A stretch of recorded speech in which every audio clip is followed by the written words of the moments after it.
방금 명연설하고 하신 이영일 의원님이 제 대학교 2년 선배십니다. 제가 1학년 들어갔을 때 그냥 제가 쫄쫄 따라다니고 했는데 지금도 열심히 제가 문화생으로 움직이고 있습니다. 이용훈 교수께서 이승만 학당을 대표해서 저에게 하문하신 한국의 정치사와 김대중 대통령, 김대중 선생, 여러 가지 부르겠지만 제가 그냥 DJ라고 부르겠습니다. DJ에 대한 얘기를 좀 해달라고 부탁을 하셨습니다.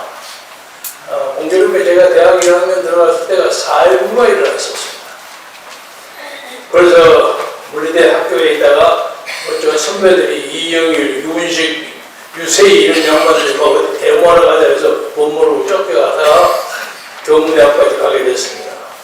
근데 가다 보니까 우리들이 너무 많이 앞에 섰어요. 그래서 위험해요.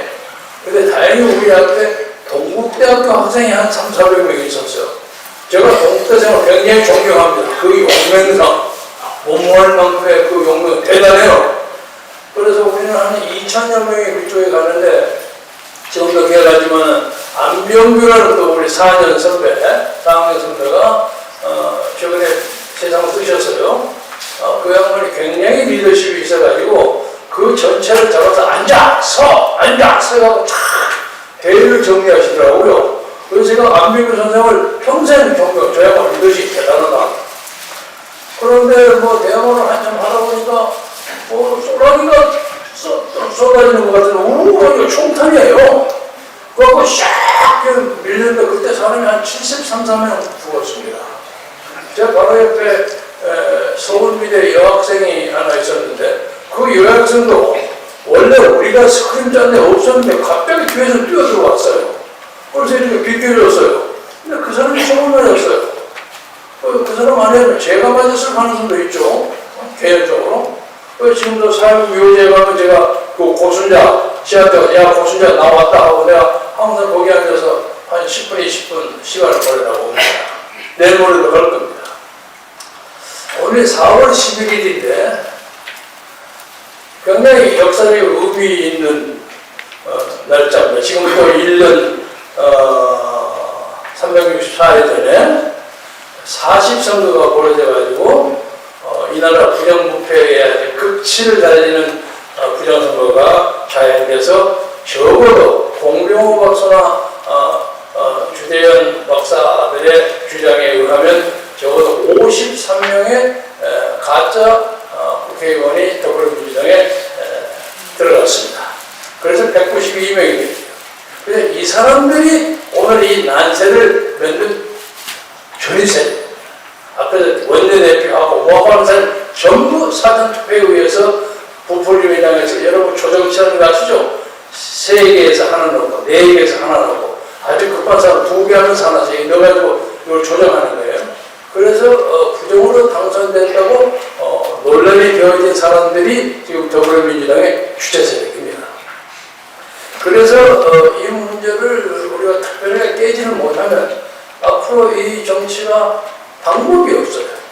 방법이 없는데 또 공교롭게 제가 오면서 보니까 방금 이영일 선배가 말씀하신 것처럼 상해 임시정부 기념일이요.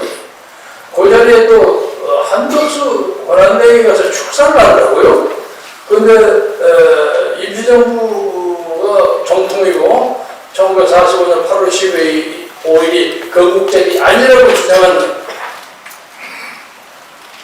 이종찬 선생이 그 옆에 앉아서 끄덕끄덕하고 돕고 있더라고요. 그래서 야 이게 어떻게 된 것인가 참 저러고 야리꾸레 해요.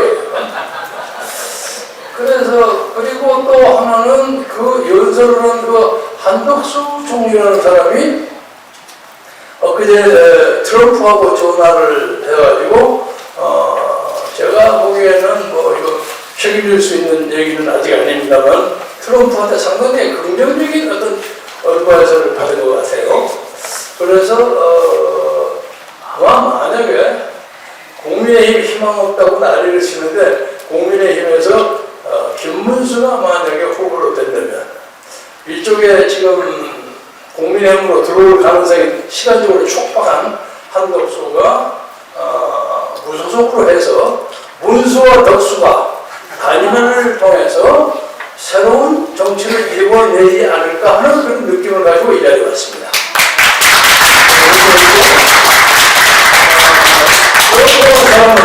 제가 다니는 유펜의 동창입니다. 저번은 나이가 한 2살 아래고 개인적인 친교는 없습니다만 유펜의 워터스쿨 같이 다녔습니다. 근데 이 사람이 그냥 쪼물락쪼물락 세계를 막대로 해. 그리고 지금 중국을 가지고 135, 실제로 145%의 관세를 때린다고 난리예요. 그런데 제가 알기로는 그리고 나머지 그 동맹국가에 대해서는 90일 동안 관세를 유예는 중국을 잡으려고 하는 거예요. 중국을 잡으려고 하는데 중국을 잡는 데는 트럼프가 2가지 방법이 있습니다. 이게 이제 나중에 민주주의 얘기하고 돌아가면 첫째는 관세를 가지고 중국과 전쟁을 벌이고 두 번째는 지난번에 12.3 개헌 때 우리나라에 부탁을 해가지고 중앙선거관리위원회 그 농업박물관 쪽에 있었던 그 AWB는 전 세계 그 부정선거를 조작하는 헤드쿼터가 거기 있었어요. 근데 그게 중국 사람이 주도합니다. 그것을 잡아갔다는 그 설이 있지 않았습니까? 근데 저는 아직도 그걸 팩트라고 믿고 있습니다. 그리고 당시에 우리 정부는 직접 가담하지 않고 정보사령부 요원들이 주변면 경계를 해준 겁니다. 그리고 소위 오퍼레이션 99이라고 소문난 거기 들어가서 뭘 한 것은 전부 미국 정보대들이 한 겁니다. 우리가 한 게 아니라 우리는 주변만 도와준 거예요. 그리고 그날 아침에 키르기스탄 대통령이 청와대, 용산 대통령실에 방문해서 우리 윤 대통령과 악수를 하고 하면서 어떻게 부정선거를 극복했느냐는 경험론과 격려를 한 것 같습니다. 그 키르기스탄 대통령은 그것을 전부 이겨서 새로운 선거에서 당선된 민중의 대변이에요. 옛날 사람 아니고 그래서 나는 이렇게 해서 그걸 이겼다. 그 얘기를 하고 한 건 압니다. 그러니까 윤석열 대통령 적어도 12.3 문제에 대해서 자기는 자신이 있어요. 자신 있고 여러분 대통령이 발표한 메시지도 나오잖아요. 첫 번째 여기가 부정선거를 깨자는 겁니다. 그러니까 이 나라의 가장 중요한 건 부정선거를 깨야 하는 일이에요. 그러니까 무슨 소리를 쓰더라도 이걸 이겨야 하는데 현실적으로는 이재명의 어떤 일극체라고 할까? 사실상 이재명이가 한 걸 좀 정확했습니다. 대통령은 형식적으로 딱지를 붙이는 것이 완전히 정확했어요. 그러니까 우리가 이것을 왜 부정선거 얘기하는데 외국 얘기를 많이 하느냐? 그렇지 않습니다. 이걸 이기지 못하면 민주당의 이해찬 등등이 얘기하는 50년, 100년 좌파의 집권이 충분히 가능하고 남는 그런 역사적 위기에 저는 있다고 생각합니다. D-Day 얘기도 들어가서 제가 대학에 1학년 데모를 하고 나와서 그 다음에 며칠 후에 이성만 박사가 오늘 5시에 윤석열 대통령이 반대를 떠나서 가는 것처럼 청와대를 떠나서 가는데 데모를 했던 저도 20살이어서 가서 쳐다봤어요. 쳐다봤는데 아니 몰랐는 사건은 거기에 나와 있는 사람들이 막 울더라고요. 사람들이. 우리는 막 독재자라고 난리를 쳤는데 막 울어요. 특히 나이 든 아주머니들 이런 분들이 막 울어요. 막. 그래서 야, 참 이상하다. 그러니까 이성만 박사는 한국 국민의 많은 사람들의 마음을 위로했고 있었어요. 다만 우리가 부정선거 문제에 대해서 최인규나 이정재나 이런 사람들의 어떤 3.15 부정선거의 구체적인 문제, 특히 이기봉이나 박마디 이런 사람들의 문제가 됐지 이성만 박사는 대통령 당선에 문제가 없어요. 당연히 보였어요. 해야 할 필요가 있는 사람이 아니었죠. 그리고 당시에는 80몇 살이 되셔가지고 요새 80몇 살은 좀 다른데 이영희 선배 보세요. 86, 7세들 쌩쌩하잖아요. 그때 이승만 박사는 아무래도 부인이 외국분이고 했기 때문에 정보 문제는 정책 판단에서 조금 우리보다는 좀 어느 게 있을 거예요. 그래갖고 잘 되고 이종 이리 와서 막 대응을 한다고 쭉 하니까 이거 안 돼 하고 물러나신 겁니다. 그래서 내가 미국에 가서 박정희 대통령뿐만 아니라 이승만 박사에 대한 연구를 나름대로 열심히 했습니다. 그리고 제가 있는 유펜 바로 강 건너에 프린스턴이 있어요. 프린스턴 많이 왔다 갔다 하고 또 이 박사께서 펜대학에서 경제학과를 2년을 다니셨더라고요. 저희가 아이비리그가 서로 트랜스페어가 왔다 갔다 해서 그랬던 모양이에요. 그리고 당시에 펜대학 경제학과는 에코노메트릭스라고 해서 계량경제학을 주로 해가지고 경제 지표를 숫자로 만들어내는 최초의 학교예요. 그래서 그 에코노믹 인덱스, 유펜 인덱스가 지금도 화이트하우스에 들어갑니다. 그 경제 문제를 숫자로 해결하는 아마 그것을 배우시려고 거기 오셨던 것 같은데 당시에 유펜에는 한국 최초의 무학 박사의 서재필 박사가 거기서 MB를 하고 있었어요. 그래서 두 분이 친해요. 형님 동생하고. 그런데 서 박사께서 하다가 영 독립운동에 돈이 없고 하니까 때려치우고 필라델피아 다운타운에서 가게를 열었어요. 무슨 의미냐면 스테이셔너리 스토어예요. 문방구. 근데 여러분 문방구가 돈 안 될 것 같죠? 당시에는 이것이 신사업이었어요. 왜냐하면 그때는 이 계몽주의적 작품이 있어가지고 이 종이에다가 디어 메리하고 이름을 쓰고 편지를 쓰는 것이 일종의 문화현상이었어요. 신드롬이 서태지 열풍처럼. 근데 그냥 한 게 아니라 위에다가 자기 메모를 딱 붙여요. 메리 킴하고 세븐 에베뉴 어쩌고 필라델피아 펜실베니아 이렇게 딱 붙여가지고 쓰는 거예요. 그러니까 어지간한 사람들이요 자기 이름이 박힌 편지지를 안 가진 사람이 거의 없을 정도. 그게 문화현상이었어요. 그래서 당시에 서지필 박사 돈 많이 벌셨어요. 그리고 이제 가끔 프린스턴에 나온 이 박사가 와서 형님 야 요건 누르라고 막 왔다 갔다 하고 심부름 시키고 그리고 뭐 상해 간다고 돈도 이렇게 주고 프린스턴 박사가 거의 다 뺐어요. 그리고 그 왔다 갔다 하는데 특히 우리 오남 박사에 대해서 좀 찬양을 하자면 필라델피아나 프린스턴을 떠나서 대륙을 횡단해가지고 샌프란시스코나 LA 가서 또 배 타고 20일 이상을 배를 타고 망망대해 누구 반겨주는 사람도 없어. 혹시 누가 내 살해당할지는 몰라. 그러면서 꾸준히 그 일을 하고 상해를 가면 상해 독립운동 텃세하는 사람들이 봤어요? 당신은 고생을 안 하고 당신은 까다먹고 사는 사람 아니야? 이렇게 인종차별을 시켜요. 그리고 이제 김구 같은 양반이 이제 이동휘 같은 사람이 팔을 잡고 있단 말이에요. 그리고 무슨 얘기를 하면 그래도 대한민국을 방문하면 미국에서 이거 웃기는 소리 하지 마시오. 그런데 이 박사의 그 예언이 결국 맞았어요. 그래서 그 양반의 실력과 명성이 있기 때문에 장애 임시정부에서 그 양반이 대통령도 했어요. 그러니까 이종찬 씨 얘기처럼 장애 임시정부의 보통이 가지고 있다면 이승만 박사가 대통령을 했기는 그게 충분히 되는 거예요. 말이에요. 그러니까 상해 임시정부가 정통이기 때문에 이 박사는 가짜고 김구나 다른 사람이 정통이다 하는 마음이 틀리죠. 논리적으로. 그래서 그리고 뭐 여러분 아시겠지만 조선조 말에 왕령을 혁파하려고 하다가 사형선고를 하다가 한성방파 서름은 교도소 5년간 사형수로 살았어요. 사형수. 그래 사형수라는 건 요새 사형수는 달라.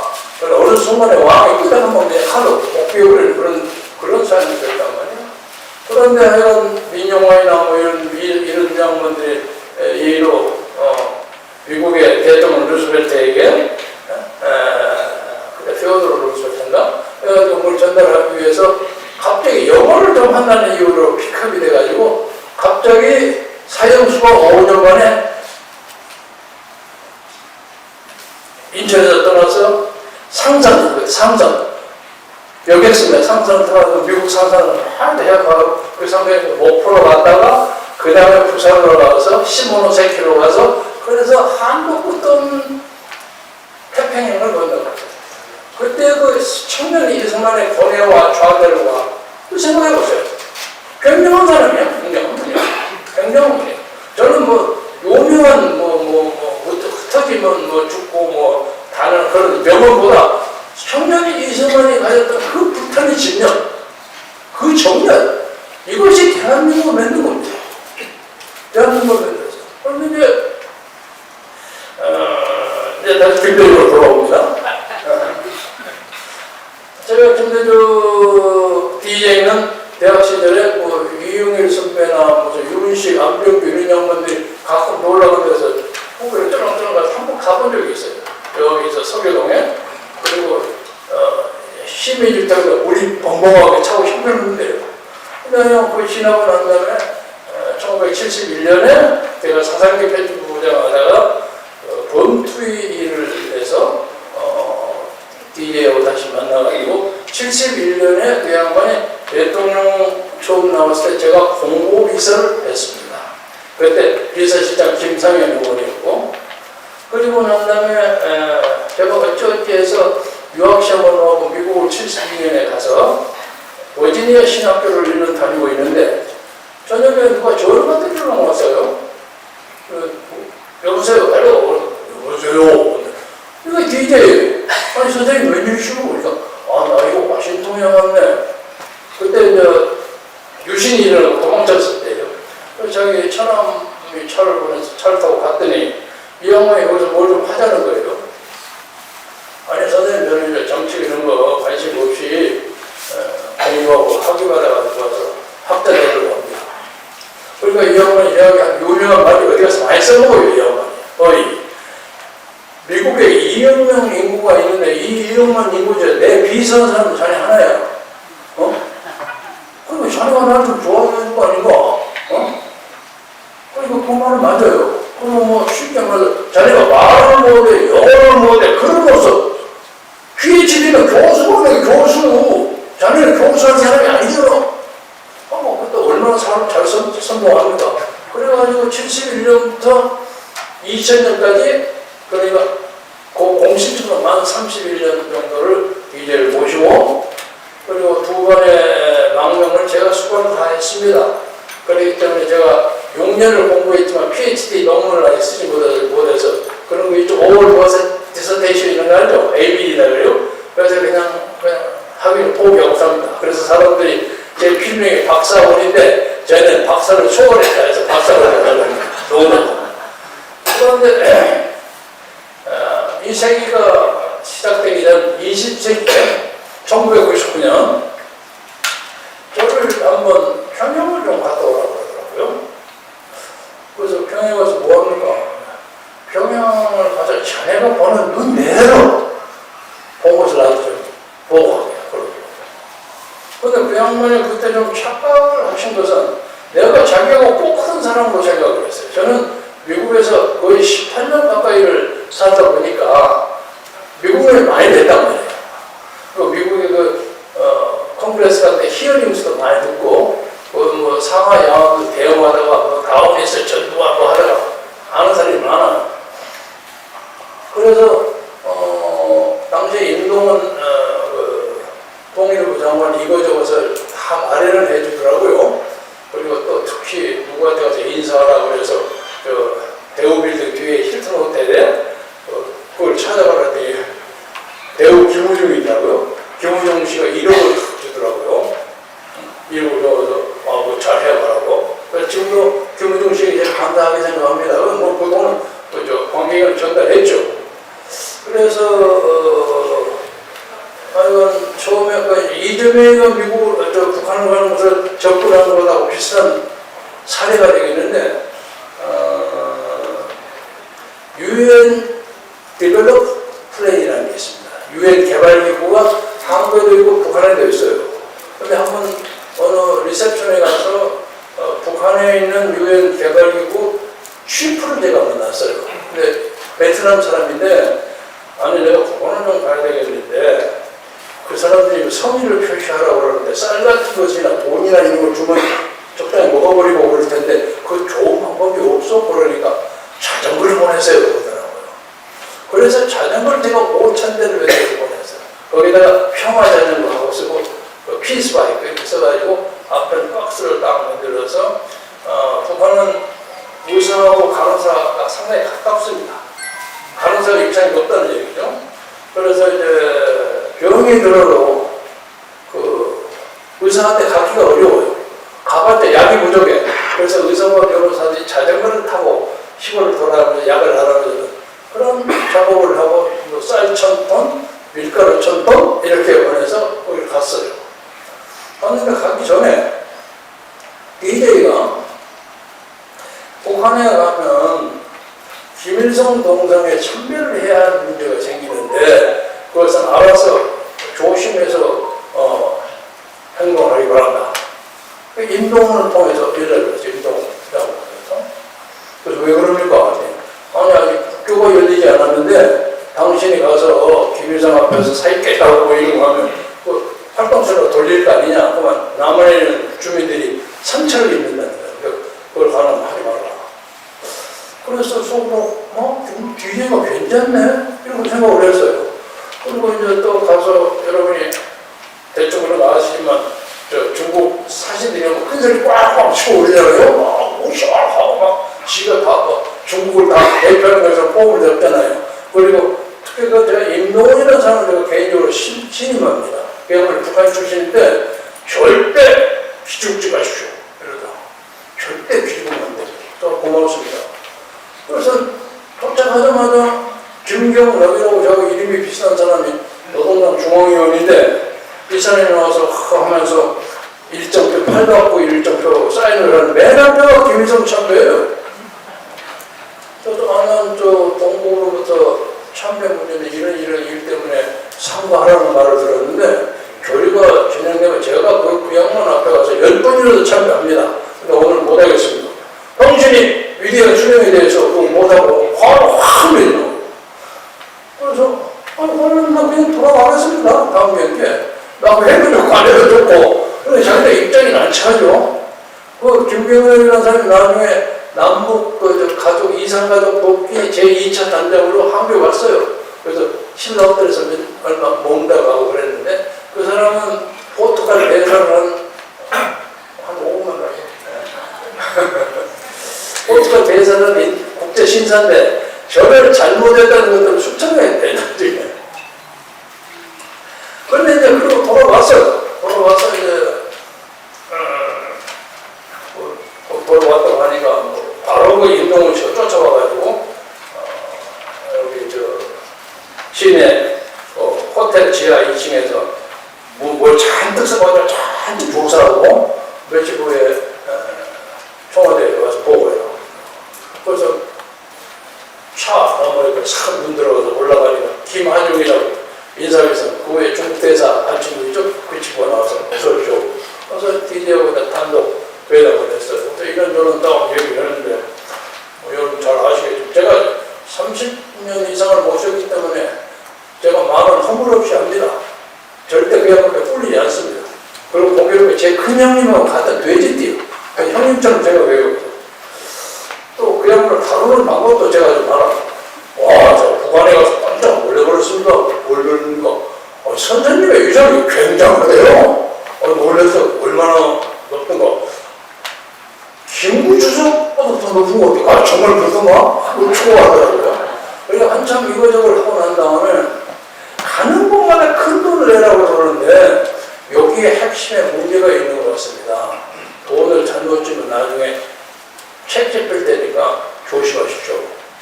그래서 그러면 그거 안 하면 정상화도 안 하면 정상에 직업부 할 필요가 뭐 있습니까? 그때 1년 반이에요. 2년 만에도 되거든. 그런데 이건 참 선생님이 비난도 있고 뭐 어쩌고 하지만 그래도 지금까지 나름대로 찬란한 민주화 운동 하신 분인데 돈 가지고 걸리면 망하지 않습니까? 저는 나무 일이라고 뭐 나무 일이 아니라 선생님 위에서 그런 거 하니까 이 사람이 말이야 요새 달라졌네. 이게 달라졌습니다. 그럼 자네 이거 신경 쓰지 마. 빠져. 그래서 제가 나가면서 선생님 나중에 두고 보십시오. 후회를 내면 꼭그 혁명공사 싸움에서 그러고 난 다음에 그 후에 그 양반이 돌아가실 때까지 못 만났습니다.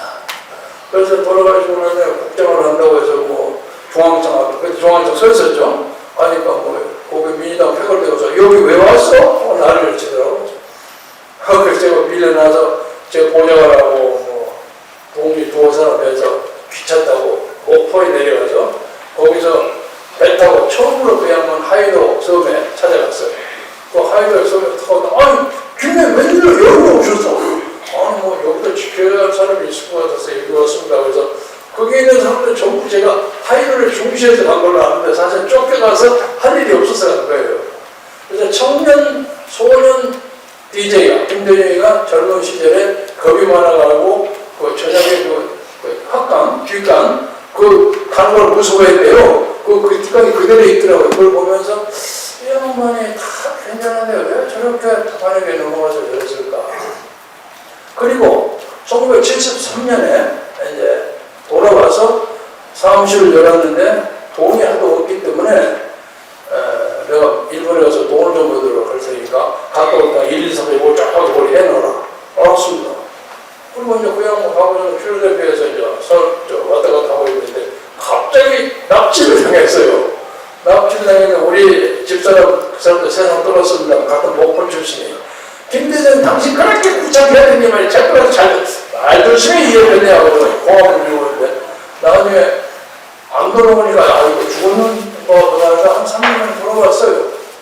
그래서 또 그 후에 9년 만에 다시 미국으로 돌아왔습니다.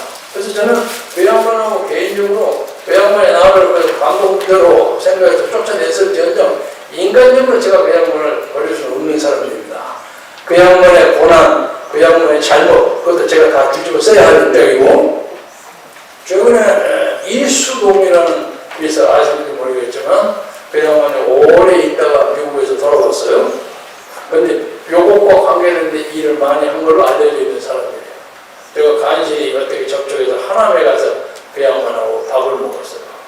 밥을 먹었는데 나이가 94살 정도 됐는데 그래서 제가 묻지 않아도 가만히 있는데 그 이수동 씨가 김이야 왜 나한테 질문을 안 해? 무슨 질문이요? 나는 당신이 나한테 무슨 질문을 할 것인지 난 다 알고 있는데 그러세요? 그런데 제가 뭘 질문할 걸 다 알고 있으면서 이선배가 그걸 안 하는 거 보니까 준비가 안 됐다는 뜻 아닙니까? 준비할 거 있으면 저한테 말씀하세요. 제가 억지로 들을 수는 없습니다. 대충 뭘 듣고 싶은데 그 1억 달러짜리 수표하고 있는 거 있죠? 그래도 관계가 있는 것 같기도 하고 없는 것 같기도 하고 그걸 잘 모르겠어요. 잘 모르겠는데 마무리 삼아 말씀드리자면 가난한 소년이 정체적인 목표를 달성하기 위해서 중간에서 이렇게 왔다 갔다 하면서 실수를 하는 것은 없지 않았을 거라고 생각합니다. 그리고 또 잘 아시죠? 그 양반이 얼마나 유명한 사람인지 이병철 시가 따고 저녁에 이병철하고 밥 먹으면서 자금 받는 사람이 옛날엔 정치를 다 그렇게 했답니다. 그래서 이병철이 돈을 받는 거하고 북한 돈을 받는 거하고는 다른 문제란 말이에요. 그래서 지금 현재 더불어민주당에는 옛날에 우리가 있었던 사람 한 사람도 없습니다. 그러니까 저는 그때 당시에 말하면 우리 이선배도 제가 한때 민주당에 가담하셨지만 중도 우파와 중도 좌파가 있었어요. 근데 저는 말해서 중도 우파예요. 근데 중도 우파는 그냥 중도 좌파도 요새 거의 없어요. 완전히 이재명 패거리예요. 이재명 1급 체제예요. 그리고 그들은 북한뿐만 아니라 중국의 양정처리와의 그 강조력이 있죠. 그것으로 깊이 연관되어 있다는 여러 가지 정보를 제가 가지고 있습니다. 그래서 우리가 지금 나라가 좀 망하느냐 하는 입장에서 이 나라의 자유민주주의 체제를 세우신 우남선생의 건국정신 그리고 어떻든 간에 우리를 먹고 살게 얼마나 지금 잘 먹고 삽니까? 솔직히 말해서 이렇게 만들어진 경제 발전을 시키신 박정희 대통령 이 체제를 유지하는 것이 우리 민족이 가져야 할 절대적인 과제라고 생각하고 한때 대학 시절에 민족주의 비교연구이라고 있었죠. 민비연 가지고 제가 고생 많이 했지만 지금 민족주의 문제에 대한 새로운 시각과 접근이 필요하다고 생각합니다. 그래서 아까 맨 처음에 제가 던졌던 것처럼 덕수하고 문수가 잘 걸리면 제가 덕수도 잘합니다. 문수는 제 동생이고 그래서 그 둘이가 만약에 양립을 딱 한다면 옛날 노무현이 당선시킬 때 노무현이 그렇게 될 줄 모르고 정대처, 이상수, 제시씨가 노무현을 당선시켰어요. 그때는 이회창이가 당연히 되리라고 생각을 했죠. 지금 이재명이 어제명처럼 당연히 대통령 모을 거라는 것보다 훨씬 더 확신을 가졌어요. 무조건 이회창이 된다고 그랬거든요. 근데 제가 홍보위원장으로 뭐 술술 하다 보니 이게 터지더라고요.